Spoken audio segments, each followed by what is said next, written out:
Voilà. On est en mode enregistrement.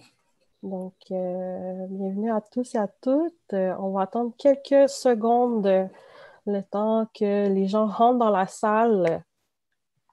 Donc, on est rendu à une cinquantaine de personnes présentes. Ça monte tranquillement. Donc, on va attendre un tout petit peu. Donc, bonjour à tous et à toutes. Deuxième journée du congrès du RCGEQ. Donc, je ne sais pas si je vous l'ai dit, les filles, mais on a vraiment des intervenantes qui viennent des quatre coins du Québec. Donc, c'est vraiment génial. Fait qu'on a vraiment le Québec à nous. Je ne sais pas si les gens veulent nous dire ils sont de quel CGE, pour avoir un petit clin d'œil sur qui nous regarde, qui nous écoute. Donc, je vous demanderai de nous écrire via le chat. Donc, toutes les informations via le chat et non le Q&A. Donc, wow, on a plusieurs réponses. Ouais, on a Sept-Îles, Chibougamau, Matapédia, Amqui, j'ai vu Amos, Côte-Nord, Lac-Saint-Jean, Mont-Laurier. Il y a vraiment une panoplie de gens. Bienvenue à tout le monde. Je suis vraiment contente de tous vous voir, de vous savoir ici présents parmi nous. On a Saint-Hyacinthe, Dauterive-Joliette, Val-d'Or, Rocher-Percé. Donc, bonjour à tous. On va attendre quelques secondes, le temps que les gens rentrent. Je sais qu'il va y en avoir quelques-uns qui vont rentrer un peu plus tard. Coansville, Lac-Saint-Jean, l'Assomption, Témiscamingue. Ah, Montréal. Il y a des gens de Montréal, centre-ville. Yes!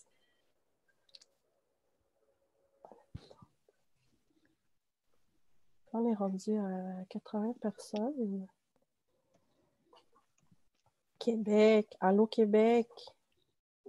J'espère que pour vous, il fait beau parce qu'ici, à Montréal, c'est un peu nuageux. Un peu de pluie. Fait que je sais que dans quelques coins du Québec, il fait plus beau. Donc, je pense qu'on va commencer. Non, c'est pluvieux et gris à Québec aussi. Ici, il neige. Oh, qui es-tu? Il neige où, les amis? Il y a de la pluie à Sept-Îles. Il neige en Abitibi. Ouais, mais c'est loin, Abitibi. Wow. Bon courage, les amis, dans l'Abitibi. Donc, on va commencer. Je pense qu'on peut commencer notre table ronde. Donc, bonjour à tous et à toutes. Bienvenue à la deuxième journée du congrès du RCGEQ. Donc, deuxième journée où on continue un peu cette vague d'amour parce qu'hier, on a eu une belle... pour ceux qui étaient présents, on a eu une belle... Pour les questions, je vais vous répondre un peu plus tard, d'accord? Donc, gardez vos questions. Je vais vous répondre plus tard. Donc, c'est ça. Donc, hier, on a eu une belle dose d'amour venant de Sylvain Guimond. Donc, pour ceux et celles qui étaient présents, Sylvain Guimond a été notre conférencier d'ouverture. Puis, le message que j'ai retenu de cette conférence, c'est vraiment la bienveillance et la résilience. Donc, je pense que ça fait une belle suite à ce qu'on va faire aujourd'hui en cette deuxième journée. Donc, je suis accompagnée de femmes exceptionnelles. Je vous le dis, je n'exagère pas du tout. Donc, on est ici pour parler dans le fond, la thématique, c'est de prendre soin de ça pour mieux accompagner. Donc, ici, je suis entourée de 3 femmes, dont Emmanuelle Saunier-Leclerc, qui travaille à la QRP, donc l'Association québécoise de la réadaptation psychosociale, et de Fama et Ernit, donc les deux cofondatrices de l'initiative #MyMentalHealthMatters. Donc, pour commencer, j'aimerais ça vous demander, mais comment ça va? Je trouve que c'est une question quand même importante dans le cadre de cette table ronde. Comment ça va? Ben, écoute, je peux commencer. Ça va pas pire. Un peu excitée, un petit peu sur les nerfs aussi d'avoir autant de personnes qu'on ne peut pas voir, mais qui nous écoutent. Mais je trouve ça vraiment le fun aussi. Je suis une grosse fan de My Mental Health Matters. Genre, je commente toutes leurs publications. Je suis comme, ouais! Merci, Emmanuel. Merci beaucoup. Je peux continuer. Moi, si ça va pas, c'est pire, mais je peux, pour être honnête aussi, le changement de température, le climat, ça commence un peu à affecter aussi. Je pense que c'est bien le cas pour plusieurs personnes aussi, comme on appelle la dépression saisonnière. Mais en gros, ça va. Je suis vraiment contente d'être ici puis d'être entourée de Samantha, Ernest et Emmanuel qui font de très beaux projets avec la QRP. Et moi aussi, ça va bien. Fatiguée, mais ça va, ça va. Je suis vraiment contente d'être avec vous tous ce matin, puis en espérant pouvoir partager des belles idées aujourd'hui. Oui. Ben, merci les filles premièrement d'accepter l'invitation. Puis pourquoi je vous pose la question comment ça va? Des fois, on pose cette question-là, puis on a souvent ce réflexe de dire tout le temps oui, parce qu'on dirait que non, c'est comme ah, on veut pas brusquer l'autre personne. Donc, puis c'est une question qu'on va souvent poser aussi auprès des jeunes, mais qu'on oublie parfois de se la poser soi-même comment on va. Puis en temps de pandémie, c'est quelque chose qu'on a pu le constater, non seulement pour les intervenants et intervenantes, mais aussi pour tous les individus, parce que c'est tout le monde qui vit la crise sanitaire. Puis on a souvent, des fois on se perd un petit peu dans notre quotidien, mais on oublie un peu notre personne. Donc j'espère que pour vous, les CJE, vous prenez le temps aussi de prendre soin de vous, de vous poser les bonnes questions parce que c'est super important. Donc, j'aimerais ça vous poser la question ici sur le chat. Comment ça va? Comment vous allez aujourd'hui en cette deuxième journée de congrès en mode virtuel? Donc, j'aimerais commencer avec, dans le fond, présenter un peu votre organisme. C'est quoi vous faites au sein de votre organisme, mais aussi au sein de vos implications sociales, parce que c'est, pour ceux qui ne savent pas, je m'adresse à vous, les intervenants et intervenantes, c'est trois femmes qui sont hyper impliquées dans leur milieu. Donc, j'aimerais ça vous poser la question, euh, comme, c'est quoi votre parcours expérientiel, votre parcours professionnel, pour que les gens puissent vous connaître un petit peu. Ben, je peux commencer. My Mental Health Matters, c'est quelque chose qu'on a fondé avec Ernest il y a à peu près 2 ans. Le but vraiment de tout ça, c'était de déstigmatiser la santé mentale auprès des minorités visibles, des jeunes qui sont issus de secteurs où est-ce que la santé mentale est plus perçue comme étant un sujet tabou, que quand tu vas pas bien, tu n'es pas porté à aller parler de tes problèmes à quelqu'un parce que tu as peur de te faire juger. On a souvent vécu des jeunes qui venaient nous voir pour nous exprimer de leurs problèmes parce qu'ils n'étaient pas assez confiants ou assez à l'aise d'aller voir les membres de leur famille ou des amis parce qu'ils avaient peur de se faire juger, puis ils avaient une certaine confiance en nous pour venir ça. Mais jusqu'à un certain point, on n'avait pas nécessairement les outils pour les aider. Donc, on a choisi de créer cet organisme pour pouvoir les éduquer, leur parler de qu'est-ce que c'est la santé mentale, leur donner des outils. Puis, à travers le temps, on a réalisé des projets comme un Vox Pop qui permettait de leur donner une voix pour parler de leur santé mentale, de s'exprimer par rapport à ça. Puis on fait souvent des panels, soit en partenariat comme avec Samantha et Emmanuel ou d'autres organismes pour parler de notre expérience personnelle, mais aussi des expériences qu'on a vécues à travers ce projet. Merci, maman. Je sais pas si Ernest ou Emmanuel veut continuer. Je peux laisser Ernest reprendre sur le flambeau. Pour de vrai, maman a vraiment bien résumé ce qu'on fait en fait en tant qu'organisme, mais je vais parler un peu de moi, qu'est-ce que je fais comme dans la vie de tous les jours. Donc, à part d'être cofondatrice de My Mental Health Matters, mais je suis étudiante, donc étudiante à temps plein à Concordia en génie mécanique. Donc, c'est quelque chose qu'il faut apprendre à jongler. Donc, le travail, les études, plus faire du volontariat et tout. Donc, c'est ça. Donc, c'est vraiment le point de bien prendre soin de soi et de rester organisé et, disons, de ne pas trop se mettre de pression sur les épaules, en fait, qui est important. Ouais. OK. Pour finir, peut-être, moi, c'est ça, je travaille pour la QRP, donc qui est un organisme qui se veut être un carrefour de connaissances puis de différents types de savoirs en santé mentale. Donc, qui combine à la fois des savoirs plus scientifiques qu'on connaît bien, puis des savoirs pratiques, mais aussi le savoir expérientiel. Donc, des gens qui ont des vécus en santé mentale puis qui peuvent le mettre à profit dans différentes initiatives, notamment, je suis chargée de projet jeunesse, donc c'est ça que je connais le plus. le volet jeunesse s'occupe principalement de créer puis développer une communauté qui est axée sur ce savoir expérientiel-là. Puis c'est sûr que le lien que ça a avec moi, c'est que j'ai un parcours en santé mentale de difficultés qui ont commencé vers 10 ans environ, puis qui se sont poursuivis pour une certaine partie de ma vie. Donc, c'est ça. Ça fait un lien quand même aussi avec, je pense, ce que fait My Mental Health Matters d'une différente façon. De travailler avec le vécu des gens puis de créer des liens un petit peu à partir de notre expérience, mais aussi ce qu'on a en commun. Merci.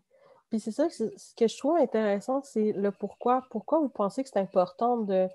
Mais pas important, mais qu'on voit vraiment que l'importance de parler de notre vécu et de l'arrimer avec notre travail du quotidien. Tu sais, y a-t-il une raison pour laquelle vous priorisez ça ou vous le mettez plus de l'avant?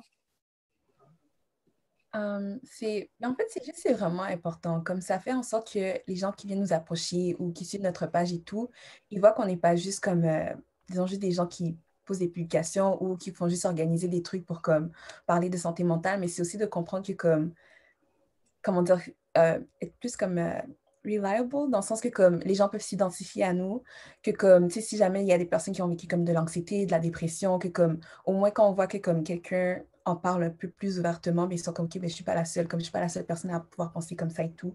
Comme c'est juste, ça fait du bien, en fait. Comme, ça fait du bien, en fait, de voir que comme une personne qui, peut-être plus, pas haut placée, mais comme, tu sais, qui prend des risques, qui va de l'avant et tout, de savoir que comme, ah, OK, ben cette personne-là, même si c'est vrai, comme, elle étudie, elle travaille ou bien whatever, mais comme, elle aussi, elle a comme, comment dire, elle a eu ses challenges aussi par rapport à la santé mentale, puis que comme, c'est pas quelque chose qu'on devrait être comme, disons, se sentir gêné ou bien se sentir mal à l'aise d'en parler, en fait, comme, c'est correct d'en parler, c'est juste.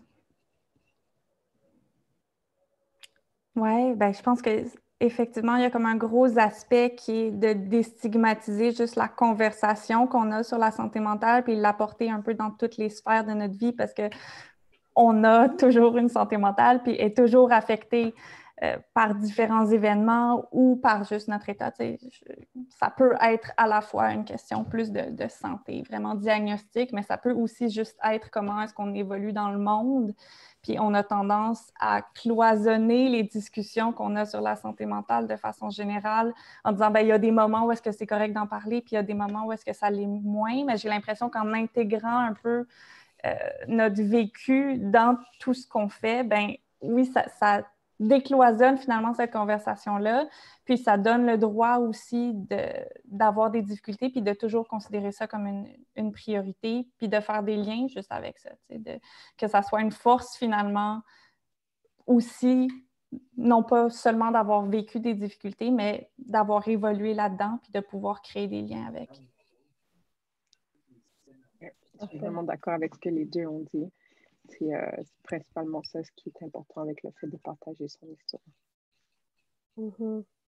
Oui, merci beaucoup. Puis, tu sais, c'est moi-même, c'est quelque chose que j'essaie de le faire à tous les jours. Puis, avant, quand je travaillais plus avec les jeunes, parce que là, je ne suis plus intervenante, c'est quelque chose que j'ai constaté aussi quand on se met à vraiment dire comment on va, puis pourquoi, puis de nommer les choses, parce que souvent, quand ben, je parlais plus auprès de mes collègues, c'est quand je leur ai dit que j'avais fait une dépression, ils se mettaient tout de suite à chuchoter, puis je suis comme, mais pourquoi tu chuchotes?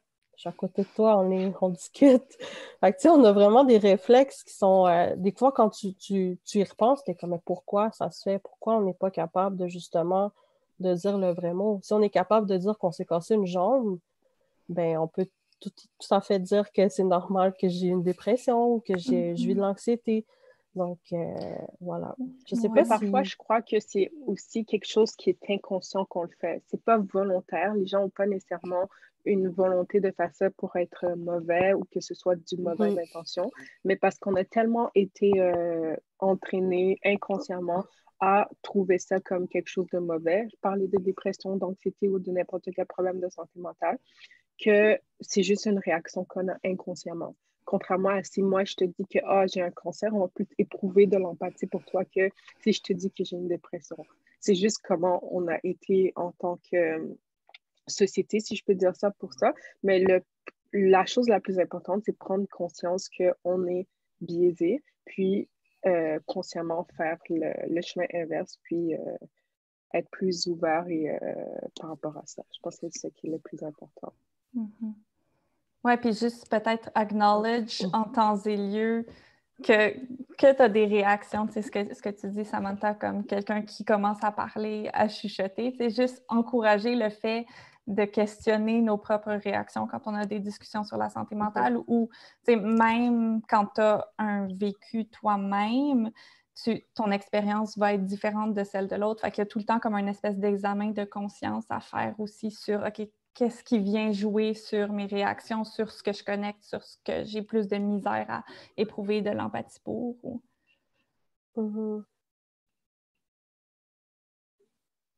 Merci. J'aimerais ça poser une question aux intervenants, aux participantes qui sont présents via le chat.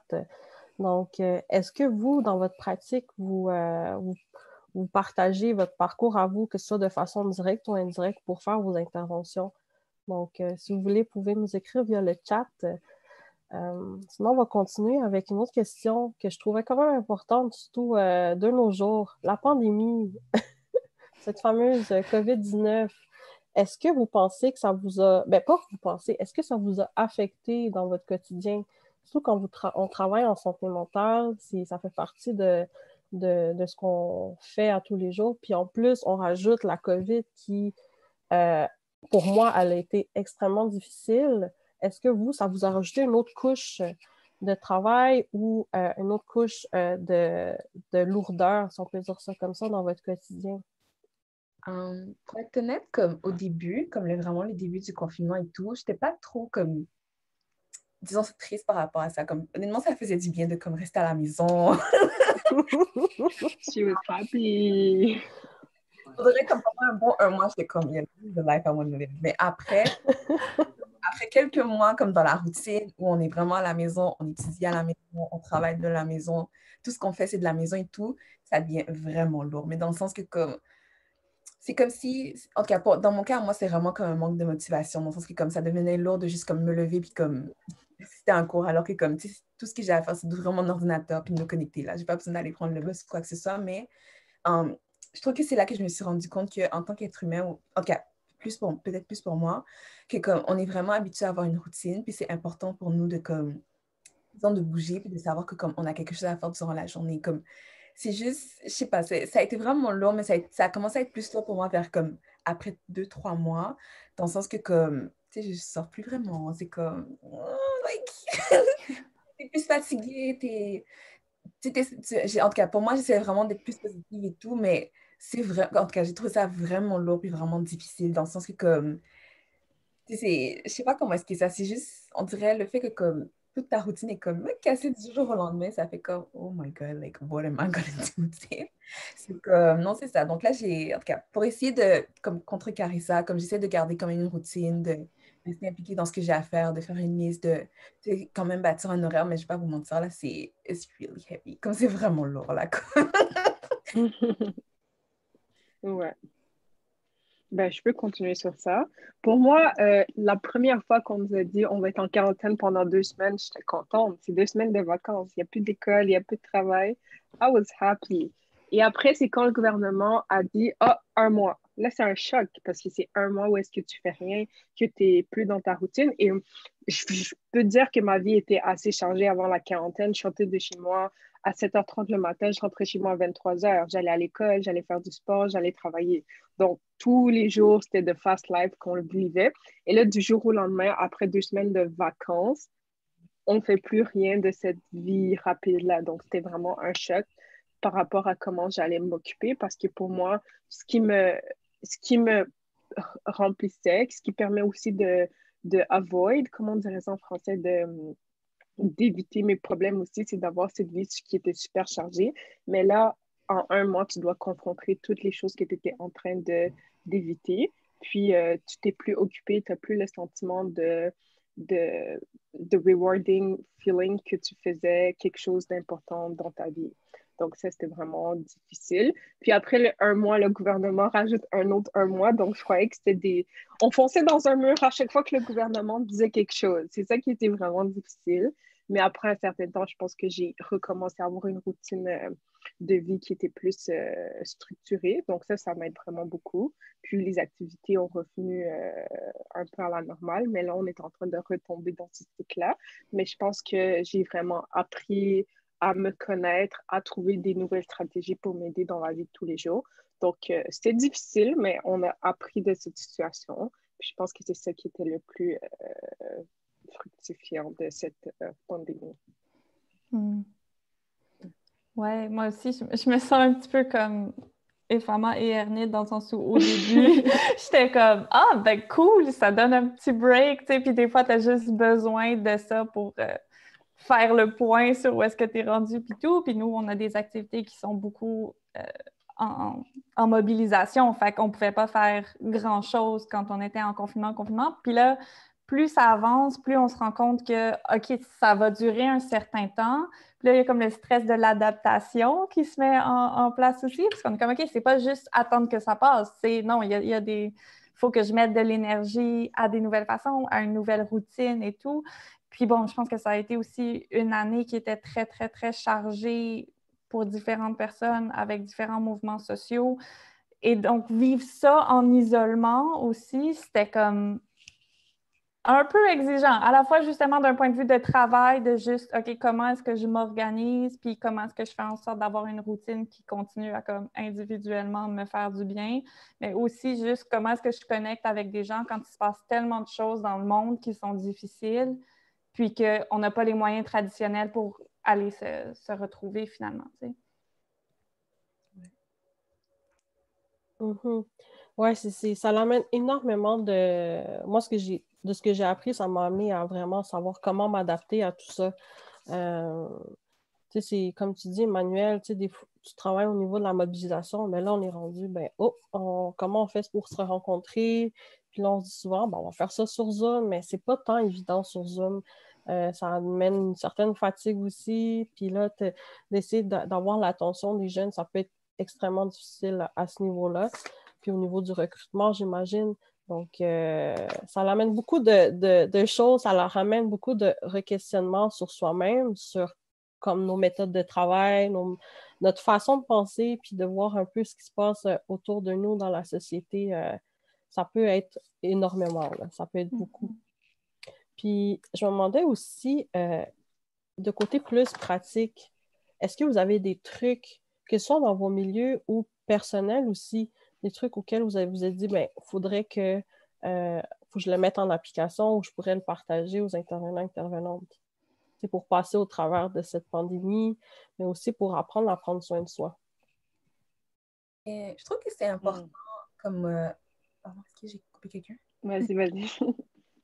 Non, c'est ça. Je trouve que c'est important au début, de prime abord, de vraiment comme accepter la situation dans laquelle on est, comme de ne pas se dire genre, ah, c'est rien ou bien comme juste passer par-dessus ça. Comme c'est correct de dire comme je me sens un peu plus triste, comme je trouve que c'est un peu plus lourd, que je me sens un peu plus anxieuse. Comme c'est important de comme réaliser ça, puis de voir comme quelles sont les étapes que je pourrais faire pour, comme disons, surmonter ces épreuves-là. Comme moi, je sais que personnellement, ce que j'ai commencé à faire, c'était un journal d'introspection. Comme c'est, dans le fond, qu'est-ce que c'est? C'est un peu comme un mini journal intime, mais c'est un journal dans lequel comme tu écris des questions comme sur toi-même et sur comment tu vois la vie et tout, puis tu y réponds toi-même. Puis ça t'aide aussi à, disons, avoir une meilleure vue d'ensemble de ce que tu fais et où est-ce que tu vas aller, d'apprendre à te connaître un peu plus toi-même. Puis c'est important parce que dans le sens que comme quand on fait ça, plus tu en apprends sur toi-même et tout, ça t'aide aussi à savoir comme comment est-ce que tu veux t'organiser, quels sont tes objectifs et pourquoi tu les fais, genre. Une fois qu'on sait exactement pourquoi est-ce qu'on veut faire quelque chose et où est-ce qu'on veut aller avec ça, mais ça nous aide un peu plus à savoir bien pourquoi est-ce que je m'assois et puis j'étudie, pourquoi est-ce que je m'assois et puis j'ai travaillé, pourquoi est-ce que, peut-être dans votre cas, pour les intervenants, pourquoi est-ce que je décide d'intervenir auprès des jeunes et tout. Comme une fois qu'on comprend vraiment comme en profondeur pourquoi est-ce qu'on le fait, je trouve que ça aide un peu plus à passer au travers ça, puis ça devient un peu moins lourd. Un peu comme, je prends cet exemple-là, mais un peu comme manger et boire. Comme, tu sais, c'est quelque chose qu'on sait qu'on doit faire et tout, mais dans le sens que comme, quand on apprend à faire ça, ça va passer aussi, ça va passer un peu comme dans le beurre un peu avec ça, comme, dans le sens que comme, it's just you know you have to do it. So, je sais pas si ça fait du sens là, mais comme... Vraiment dans le sens que c'est juste comme, on va moins comme, comment dire, pas trop y penser, mais dans le sens que comme on sait qu'on doit faire quelque chose, puis que comme on va sentir que c'est moins comme une tâche lourde en fait qu'on doit faire. C'est ça.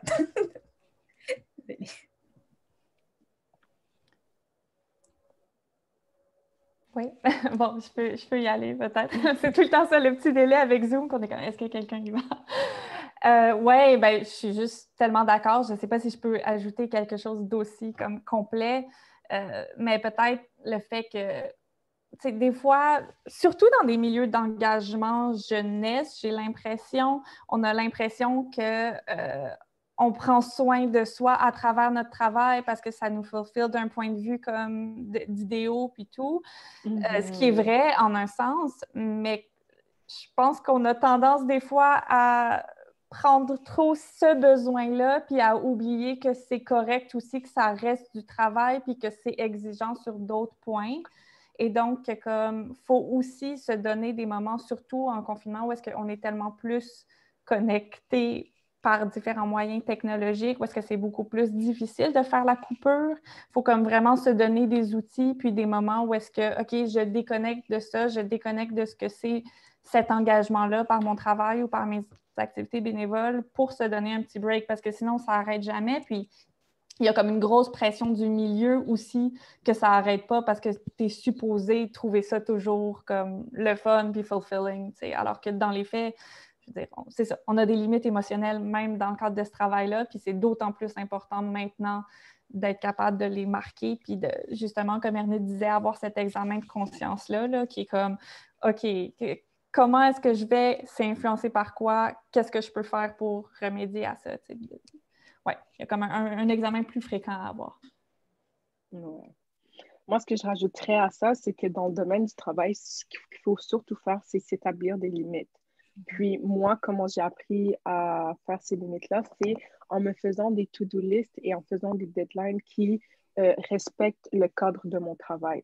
Que si j'y arrive pas, c'est OK, et d'en faire part, par exemple, à mes superviseurs, mais de savoir que je dois mettre des boundaries pour le travail pour pas que ça affecte ma santé mentale. Qu'à un certain point, oui, je veux tout faire, mais je ne suis pas capable de tout faire. Donc, il faut vraiment être franc avec soi-même par rapport aux limites qu'on est capable de faire pour pouvoir prendre soin de soi, pour pouvoir être bien émotionnellement et mentalement. Oui, merci beaucoup pour vos réponses. Sérieux, ça vient, moi, ça vient me chercher parce que des fois, on est tellement dedans, on est tellement dans vouloir soutenir, dans vouloir accompagner les gens, puis de vouloir faire un changement, s'assurer que tout le monde va bien, qu'au final, on se dit, mais peut-être que le travail, ça va aider à compenser ce qu'on veut faire, mais au final, c'est ça. Des fois, on finit par se perdre. Puis il y a une question ici de Jean-Philippe que je trouve hyper intéressante. Je vous la pose. Diriez-vous que nous avons une pression à bien aller comme intervenant? Oui! Oui! Oui, puis... Oui. Excuse-moi, est-ce que tu veux y aller, Fama? Non, OK. non. Je m'emporte un peu. Mais je trouve aussi que des fois, on oublie que dans cette perspective-là, surtout quand on est en intervention avec des gens qui vont peut-être un peu moins bien, on oublie que en mettant de côté le fait qu'on peut aller moins bien nous-mêmes, on peut aller mal, on crée aussi un rapport de pouvoir. C'est dans le sens où comme on se met dans une position de bénéfacteur, c'est tellement un anglicisme, mais de personne, tu sais, justement, qui va être la personne disponible, la personne qui va bien, la personne qui n'a pas de limite.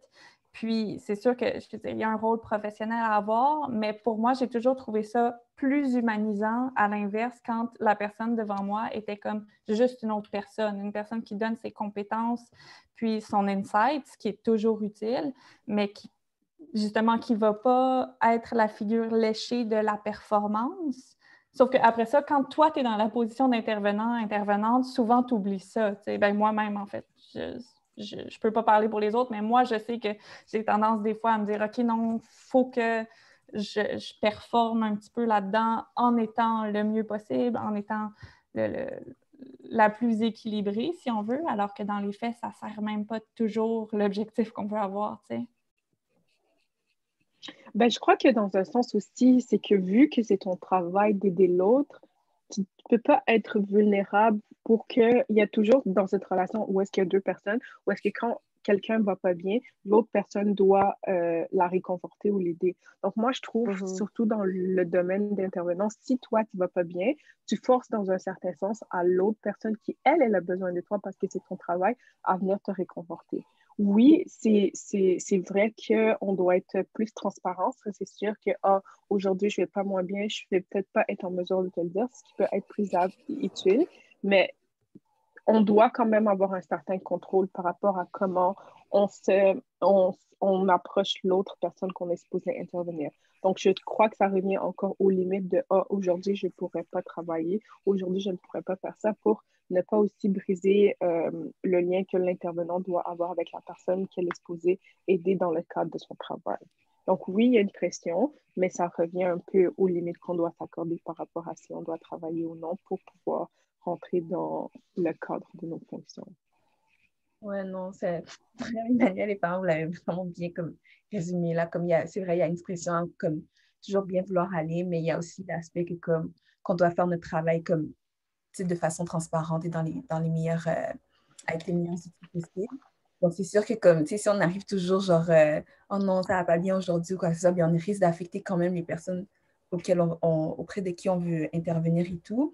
Donc c'est vraiment comme ça a été dit avant là, c'est vraiment de connaître ses limites puis de savoir comme quand on va un peu moins bien, ben, peut-être que c'est pas une bonne idée d'aller travailler ou aussi au moins de comme savoir comme disons savoir jongler comme vie personnelle et vie professionnelle aussi comme ouais.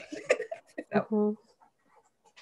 Oui, comme il y a un commentaire ici qui est important, c'est on est des humains avant tout. Oui, c'est certain, mais des fois on l'oublie, c'est ça l'affaire, c'est qu'on se dit, on est tellement capable de donner des trucs à tout le monde, de dire, hey, on peut faire ça, ça, ça, mais quand il s'agit de nous, on dirait qu'on perd tous nos moyens, là. On perd tous nos moyens, puis on se dit, ben, qu'est-ce que je peux faire? Ou des fois, on évite. C'est plus facile d'éviter. Fait que oui, on est des humains avant tout. Je voulais pense savoir... que la pandémie a permis de montrer ça aussi, que vraiment, on n'est pas des robots, qu'on a une certaine limite. Genre, le fait que tout le monde soit tombé dans un down durant la pandémie, ça montre à quel point que l'aspect psychologique est très, très, très important dans la vie de tous les jours. Oui, c'est vrai, oui. Oui, merci. Je voulais savoir, avec... si on discute sur nous, mais sur soi-même, comment prendre soin de soi, mais est-ce que vous avez des trucs par rapport à comment on peut le verbaliser? Si on a la difficulté à comme dire comment on se sent. Puis là, je parle dans un milieu de travail, parce que souvent, on est en virtuel. Je sais pas, j'imagine que pour certains, vous faites soit 50% à la maison, puis un autre 50% au bureau. Mais est-ce que vous avez des trucs à donner à ces gens-là qui, des fois, c'est un peu plus difficile de verbaliser comment on se sent? Ouais, je peux peut-être commencer si vous voulez. J'ai l'impression qu'il y a un aspect qui est, on a tendance à seulement penser à comment justement verbaliser ces choses-là quand ça va moins bien, mais il y a un effort à faire au niveau des organisations elles-mêmes puis des équipes de travail sur créer une routine dans ces check-ups-là de l'État qui pour moi en soi favorise beaucoup et quand ça va bien et quand ça va moins bien, que ça rentre dans la discussion. C'est moins sur quels mots utiliser que d'ouvrir un espace quotidien où est-ce que tu peux en parler. Puis qu'après ça, c'est sûr que dépendamment de la position que tu as dans une organisation, donner l'exemple de justement, comme Fama disait, mettre ses limites. C'est « Hey, cette semaine, c'est plus exigeant. Tu n'as pas nécessairement besoin de dire pour quelle raison, mais comme je pense que je vais prioriser ça, ça, ça. » Ou ben, cette semaine, au contraire, parce que je pense que c'est important aussi de montrer l'envers, j'ai vraiment, vraiment beaucoup d'énergie.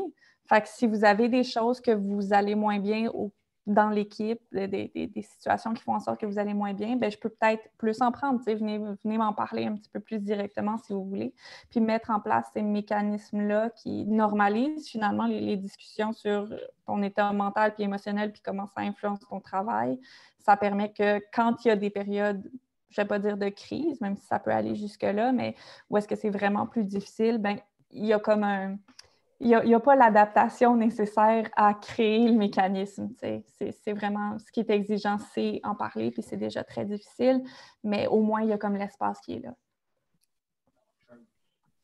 Moi, j'ajouterais que si au niveau verbal, c'est pas possible pour vous de vous exprimer par rapport à ça, peut-être écrire un courriel qui permet d'exprimer mieux, trouver d'autres façons de communiquer, pas nécessairement aller directement vers nos superviseurs, mais des collègues qui auraient peut-être des trucs ou des mots plus doux pour nous qui pourraient nous apaiser, mais juste trouver d'autres façons comme écrire, aller vers d'autres collègues pour s'exprimer et vider un peu le sac. Oui, non, exactement, oui. Donc, là, vraiment bien résumé, Fama Emmanuel. Comme c'est vraiment trouver des moyens pour peut-être s'apaiser comme émotionnellement parlant. Puis comme, si jamais comme parler ou bien s'exprimer verbalement, c'est quelque chose qui est difficile, c'est bien de pouvoir lire, de pouvoir peut-être chercher des gens avec qui on est peut-être un peu plus à l'aise comme dans le milieu du travail. Mais si jamais vraiment comme, je sais pas, peut-être que vous êtes une personne introvertie, que vous socialisez pas beaucoup au travail ou quoi que ce soit, bien, il y a toujours les membres de la famille ou bien les amis comme dans notre entourage à qui on peut essayer d'en parler d'abord et avant tout, puis voir comme quelles sont les options qui s'offrent à nous. Sinon, encore une fois, il y a toujours comme peut-être de décider de comme parler avec soi-même, mais dans le sens que comme peut-être d'écrire comme sur un papier ou dans un cahier comme comment on se sent et tout, puis comme quelles sont les solutions qu'on peut trouver et tout. Comme des fois, juste le fait de l'écrire puis de vraiment comme prendre le temps d'analyser et tout, ça peut nous aider à comme avoir des outils comme plus concrets et plus solides pour pouvoir, disons, comme passer au travers ou demander de l'aide et tout. Mhm. Merci. Si vous voulez, on peut passer aux questions qu'on reçoit ici. Là, on commence tranquillement à avoir des beaux petits textes. Donc, je vais commencer ici avec un message qu'on a reçu. Ici, on parle de communication virtuelle. Quel a été votre défi pour favoriser l'échange, faire participer l'autre et avoir l'impression que l'intervention fonctionne? En mode virtuel, c'est parfois épuisant. Donc, avez-vous l'impression de monologuer? Est-ce l'une de vos frustrations en période de COVID?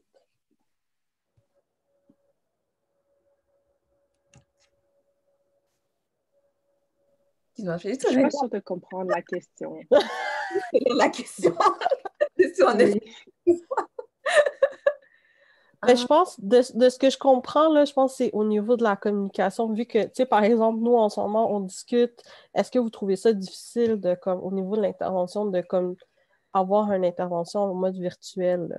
Je pense que c'est ça. Sinon, Guylaine, tu pourrais euh, nous envoyer une question un peu plus claire. Donc, est-ce que vous trouvez ça plus difficile, la communication verbale? Ah, OK. Verbale, virtuelle. Mais c'est sûr, c'est quelque chose qui représente comme un défi en tant que tel, surtout si on n'est pas habitué avec ça, si on est vraiment habitué avec des interactions comme face à face et tout. Des fois, pour les personnes qui sont peut-être plus à l'aise avec la technologie, peut-être virtuellement, des fois, c'est un peu plus facile et tout. Ça dépend vraiment de comment on se sent par rapport à ça. Mais oui, c'est vrai, ça représente un défi parce que comme tu n'es pas face à face avec la personne, c'est un peu plus dur de comme interpréter les gestes d'une personne, interpréter les expressions faciales et tout, comme c'est ça, comme le langage corporel et tout, c'est un peu plus difficile par rapport à ça. Mais des fois, c'est vraiment plus de comme adapter sa technique, je pourrais dire, comme à notre audience ou à la personne envers qui on veut intervenir et tout. Donc, tu sais, des fois, si on a une personne qui est peut-être plus gênée ou qui n'aime pas trop parler, qui est plus introvertie, et tout, des fois, c'est bon d'aller chercher comme quelques questions, comme juste de demander comment était ta journée, pourquoi est-ce que ça a bien été, pourquoi est-ce que ça a mal été. Tu sais, des fois, juste des petites questions comme ça, puis ça permet à la personne de comme disons, d'aller chercher un peu plus en profondeur le pourquoi du comment des fois. Des fois, il y a les activités en ligne aussi qu'on peut essayer de faire, comme faire genre prendre soin de soi comme sur 7 jours, comment est-ce qu'on peut le faire et tout. C'est vraiment comme c'est vraiment une question de comme s'adapter à notre audience. Comme je pense que c'est vraiment ça le défi là-dedans, c'est vraiment d'apprendre à connaître la personne avec qui on essaie d'intervenir un peu plus rapidement, puis comme de cerner comme qu'est-ce qui pourrait bien aller comme type d'intervention. Je pense que c'est vraiment plus ça comme les défis, je pense. Mhm. Mm. Pour ma Ouais. part, ce serait... excuse-moi. Non, vas-y. Pour ma part, ce serait plus... C'est pas le fait de comment moi je communique avec les gens à travers le Zoom, mais comment moi j'interprète ce que les gens me disent et comment je les écoute qui est plus difficile. On dirait qu'à travers Zoom ou à travers n'importe quelle interférence électronique comme ça, comme tu disais, Ernest, au niveau du non-verbal, au niveau de comment la personne, elle a l'air, on dirait que c'est trop formel pour moi.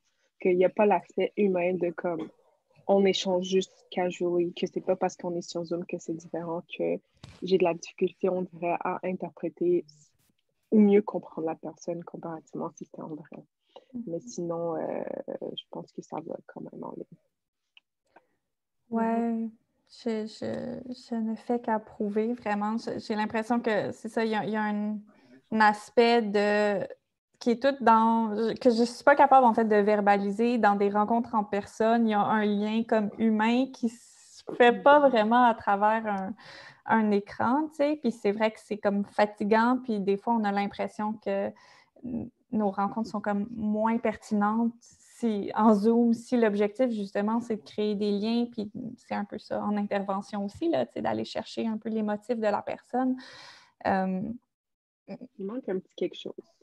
Oui, c'est ça. C'est comme, tu vois la personne, mais il y a comme pas la petite spark qui crée des liens, puis c'est plus épuisant aussi, tu sais, entre faire comme une journée d'activité avec des jeunes en personne, puis faire une journée de conférence Zoom, là, et boy, c'est pas la même chose, tu sais. Fait que je pense que c'est ça, il faut être au courant de cette frustration-là, comme Ernest disait plus tôt, puis de cet épuisement-là. Puis il faut aussi peut-être penser à d'autres façons d'aller connecter, que ça soit justement, tu sais, on n'aura pas, mettons, la rencontre de 1 heure que tu faisais dans ton bureau ou dans peu importe dans quel lieu, ne sera pas aussi complète dans ce que tu voulais créer comme lien qu'elle l'était en Zoom. Et donc, il faut penser à d'autres mécanismes pour faire ces liens-là, tu sais. Mhm. C'est quelque chose aussi, puis je sens qu'il y a vraiment une pression aussi par rapport aux intervenants, intervenantes de se dire, mais comment je peux faire autrement parce que je veux m'assurer que je veux faire une intervention, je veux m'assurer d'offrir un bon accompagnement. Puis je pense que les gens ont tendance à oublier que c'est aussi difficile que pour l'intervenant, intervenante que pour le jeune. Si je peux vous donner un exemple concret, moi, quand je suis allée voir ma psy, en début de pandémie, on ne pouvait plus se voir en présentiel, donc tout devait se faire en virtuel. Et ça me crée une certaine frustration parce que j'avais l'impression d'être au travail, parce que je passe mes journées derrière mon écran à faire des rencontres Zoom. Puis là, soudainement, avec la psy, ben, sans Zoom, c'est comme plus pareil. Fait que j'espère que vous comprenez que c'est pas une pression, mais que c'est difficile pour les deux côtés. Puis, tu sais, l'accepter, oui, mais il faut se dire que juste d'être présent puis de montrer qu'on est là, c'est énorme.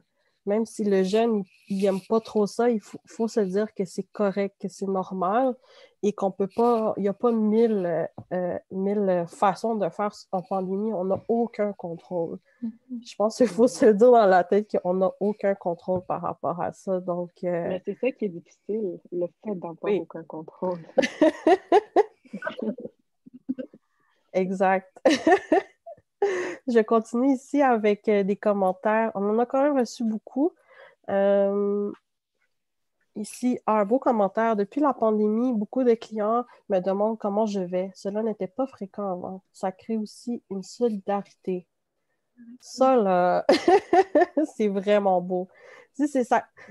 On a beau parler des choses négatives, mais ça l'amène tellement du beau. Puis il y a des projets, je ne vais pas trop m'embarquer là-dedans, mais il y a des projets qui sont nés durant la COVID, puis ça vient directement des jeunes, à quel point ils veulent donner, à quel point ils veulent vraiment contribuer à donner de leur temps, donner de leur énergie, puis ça aide à briser l'isolement. Fait que très belle solidarité. Ensuite, ici, en tant qu'intervenant, je crois que nous devons faire un effort pour normaliser dans nos milieux de travail le fait de mettre nos limites et valoriser auprès de nos collègues lorsqu'ils arrivent à le faire. Nous n'avons pas à être disponibles ou disposés à prendre un appel, à répondre à une question, à rencontrer un jeune, etc. à tout moment. Bienveillance envers soi et nos collègues. On a quoi d'autre? Ici, merci pour vos témoignages. Vous êtes des jeunes inspirants, des jeunes femmes inspirantes qui nous donnent envie de prendre soin de nous et des autres. On avait d'autres commentaires de tout à l'heure que je trouvais vraiment qu'on pourrait partager. Ici, on a un commentaire de, je dirais pas le nom, là, mais de quelqu'un, de pouvoir partager des tranches de notre vie peut ouvrir la porte aux confidences et rendre le tout accessible. Ensuite, je pense que c'est encore difficile de partager notre état de santé aux clients sans qu'ils tombent eux-mêmes dans la chaise de l'intervenant, mais ça m'est arrivé avec quelques clients pour normaliser ce qu'ils vivaient. Ici, on a un autre commentaire. Je suis tellement d'accord avec vous, les filles. Je fais de l'anxiété. Cela fait partie de ma vie depuis quelques années. Je suis intervenante et je suis totalement à l'aise d'en parler avec mes groupes de jeunes. Pour eux, ils se sont totalement compris et cela leur permet de voir que chacun a ses défis, même si tu es intervenant. J'ai peut-être un commentaire pour rebondir sur le commentaire précédent qui a aussi été mentionné, là, comme quoi, des fois, en partageant notre vécu, on risque de mettre l'autre personne dans une position d'intervenante, finalement, de prendre soin de nous à la place que ça soit l'inverse. Puis je pense qu'il y a un aspect de ça qui est d'être conscient des raisons pour lesquelles tu partages. En ce moment, tu sais, si c'est pour te délester, toi, d'un poids, ben peut-être qu'effectivement, ça va faire en sorte que tu vas mettre l'autre dans une position qui est un petit peu plus difficile puis qui, au final, n'est pas nécessairement ce que tu veux. Mais si c'est pour, justement, normaliser le fait que tu aies une conscience de tes états, que tu en prennes soin, si c'est pour normaliser le fait que tout le monde a des limites et tout, ben à ce moment-là, ça met plus d'égalité à la place. Je ne sais pas, c'est des réflexions qui me viennent au fur et à mesure. Mm-hmm.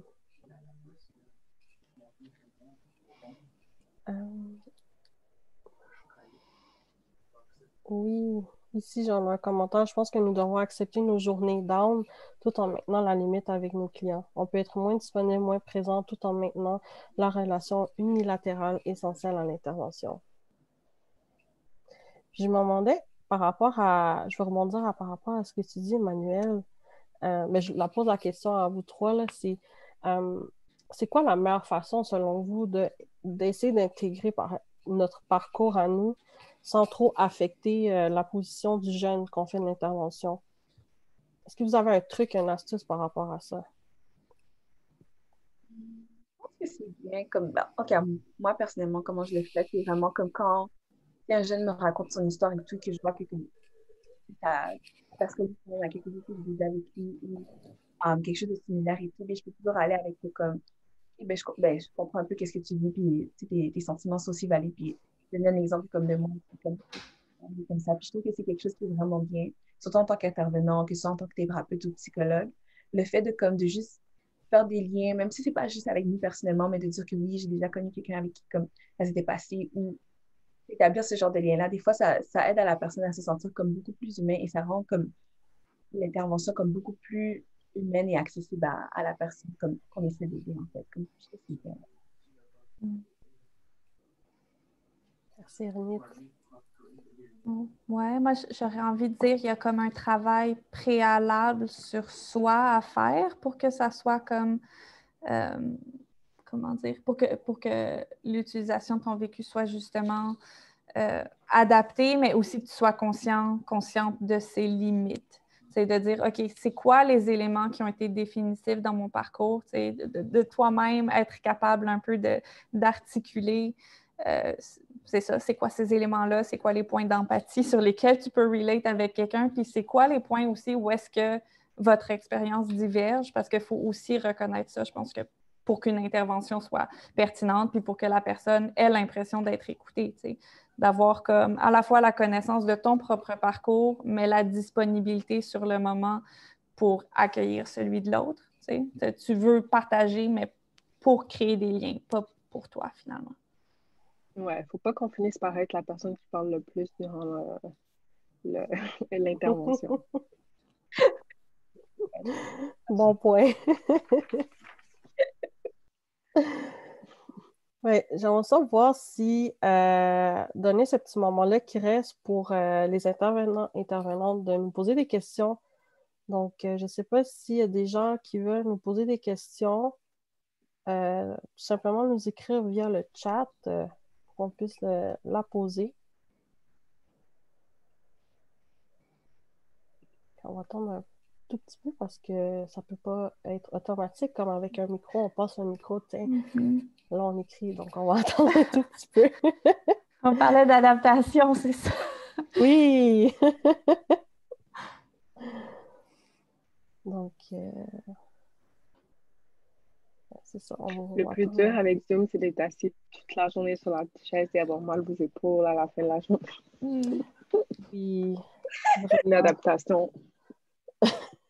Aux étirements. Mhm. Oui. Mais c'est un truc que Ouais, je me des fois, suis. on est en pré-rencontre, là, puis... Oui, mais c'est un truc aussi que j'ai essayé de l'intégrer dans ma vie de tous les jours, mais j'ai pas été capable. Je pense que j'ai réussi à tenir 2 semaines, comme prendre des pauses de 5 minutes, faire des étirements. Après ça, j'ai abandonné. Mais j'ai vu des vidéos Oui. des gens qui travaillent debout, qui ont un comptoir qui est Oui. haut et qui sont debout et que ça permet d'être plus actif et d'avoir moins mal. Mhm. Mais après, il faut avoir le nécessaire à la maison. Si on a une Mm. maison qui peut être adaptée au travail, ça aussi, des fois, on oublie ça. Des fois, il y a des gens qui n'ont pas l'espace. Des fois, il y a des gens qui doivent gérer avec des enfants. Donc, il y a tout Ouais, ça tu que... mentionnais tantôt qu'il y avait ton copain aussi, donc Ouais, c'est pas évident. c'est ça. On essaie justement de se donner des trucs, mais on n'a pas le choix dans le sens, on essaie de s'adapter, trouver des moyens pour que le télétravail se fonctionne bien. Oui, excuse-moi, j'ai comme gasp un peu. Il y a quelqu'un qui vient juste de dire, je pense que ça fait aussi partie de prendre soin de soi. Puis c'est tellement ça que j'étais en train de penser, que genre, la santé physique, ça a tellement aussi un impact sur ta santé mentale, là, qu'on l'oublie des fois. Mhm. Ah Puis il y ouais. a quelqu'un qui disait que le CGE a fait des acquisitions de bureaux élévateurs et c'est la vie. Donc, Ah, Nice. We love that. puis quelqu'un d'autre qui disait qu'il y a une station assis debout et c'est génial. Un ballon d'exercice et une planche. Je pense qu'on devrait tous se procurer ça aussi. oui. Hey, c'est bien ça. Ça Ouais, fait mais partie de prendre soin de soi. je sais pas si pour vous, mais moi, par contre, j'ai une chaise d'ordinateur. Il y en a qui travaillent sur leur chaise de cuisine. Des fois, c'est pas le meilleur. Oui, Ouais. oui. À tous les intervenants et intervenantes, demandez à votre DG de vous procurer des bonnes chaises, des bureaux élévateurs. C'est le moment, les amis. Moi, ce que j'utilise beaucoup ces temps-ci, c'est les sacs magiques. Je les chauffe et je les mets sur mes épaules parce qu'il y a trop de tension sur mes épaules. Hmm, Ça aide. bon truc. Donc, je vois pas de questions pour l'instant. Fait que je pense que ça fait le tour de notre table ronde. Donc, j'aimerais ça vous remercier infiniment de votre temps, de votre chaleur humaine. Tu sais, c'est vraiment précieux comme moment. Merci infiniment pour cet échange-là. Donc, merci aux intervenants et intervenantes qui étaient présents avec nous. Euh, Si vous avez des questions, vous pouvez toujours me l'envoyer par courriel ou le faire ici avant qu'on ferme. Mais merci tout le monde. Merci de votre présence puis des beaux échanges que vous nous avez offerts.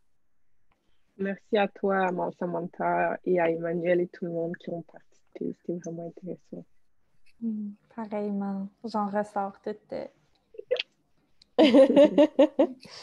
Puis n'hésitez pas à lancer un petit mot d'amour, un petit mot de bonheur à un collègue. Des fois, ça fait du bien, surtout en temps de pandémie, vu qu'on n'est pas en présentiel, puis on peut rencontrer nos collègues. Prenez 2 minutes. Donc, Un petit courriel cute. ouais, un petit courriel cute, 2 minutes, votre task pour la journée, en cette deuxième journée du congrès. quand même un to-do list le fun, là. Envoyer des Oui. compliments à des collègues. Ah, beau message. Votre énergie, chaleur humaine, même à travers l'écran, font du bien. Oh, Merci de votre douceur et merci. votre naturel. Ah, merci. Fait du Je bien. sais pas si les gens restent. Là, je me dis, est-ce Ben, le que nombre de je... participants diminue. Ouais. Oh, Fait que ça a lancé l'appel. ça... Samantha, est-ce normal que nous ne soyons pas capables? José, OK. Je vais te répondre par courriel. Il faudrait que j'aille vérifier le salon virtuel, salon des exposants virtuels. Je ne t'oublie pas, José. Donc, je vais vous dire merci, puis bonne fin de journée, les filles. Merci beaucoup. C'était super. Wow, Bye bye. Salut. Bye, bonne semaine.